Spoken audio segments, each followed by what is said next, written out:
అందరి మదర్స్ కి, ముఖ్యంగా మా అమ్మకి ఈ కోడ్ డెడికేటెడ్. నా ముందు నిలుచున్న అమ్మ, నన్ను మలచిన బ్రహ్మ. Happy mother's day. అమ్మ గురించి ఏం మాట్లాడతామండి, ఎంత మాట్లాడినా తక్కువే. నిజంగానే బ్రహ్మ మనల్ని మలిచి మంచి మార్గంలో మంచి బాట చూపించిన అమ్మ. మనం ఎలా ఉన్నాము, ఒక మంచి వ్యక్తిగా, ఒక మంచి ఉన్నత స్థాయిలో ఉన్నామంటే అమ్మ పాత్ర ఎంతైనా ఉంది. సో ఏదో మదర్స్ డే వచ్చింది, ఒక 2 ముక్కలు మాట్లాడేసి అయిపోతుంది అమ్మ గురించి అంటే అది నిజంగా మూర్ఖత్వం అండి. ప్రతిరోజు అమ్మని తలుచుకోని రోజు ఉండదు. ఒక బిడ్డగా మనం ఎప్పుడు కూడా మన తల్లిదండ్రులు మర్చిపోకూడదు. అమ్మ నాన్న సో మనకి దైవం లాంటి వాళ్ళు. సో ప్రతిరోజు వాళ్ళని తలుచుకుంటూనే ఉండాలి. సో ఈ రోజు ఏంటంటే మదర్స్ డే అని ఒక సెలబ్రేట్ చేసుకుంటాము.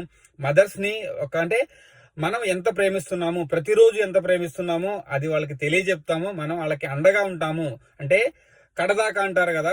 సో మనకి మన బిడ్డలు కడదాకా ఎలా ఉంటారో మనం ఇంకొకళ్ళ బిడ్డలు తల్లిదండ్రులకి కడదాకా మనం వాళ్ళకి అండగా ఉండాలి, వాళ్ళని బాగా చూసుకోవాలి. So happy mother's day to all.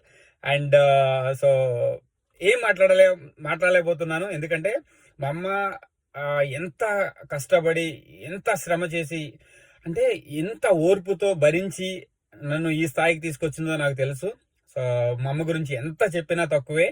So అందుకని ప్రతిరోజు ఏ క్షణానైనా సరే నేను మా అమ్మని తలుచుకొని రోజు ఉండదు, తలుచుకొని నిమిషం ఉండదు. ఎందుకంటే ప్రతి క్షణం నేను అనుభవిస్తున్న ప్రతి రూపాయి, అనుభవిస్తున్న ప్రతి సుఖం మా అమ్మ కష్టార్జితం. సో అందుకనే ఆల్వేస్ ప్రౌడ్ ఫీల్ అవుతాను మా అమ్మని చూసినప్పుడల్లా. సో నేను ఈ స్థాయిలో ఉండడానికి మా అమ్మాయి కారణం. So happy mother's day to all. So ప్రస్తుతానికైతే Jai Hind Srini signing off. Thank you. వెళ్ళిపోయే ముందు ఒక్క స్మాల్ కోట్ అండి.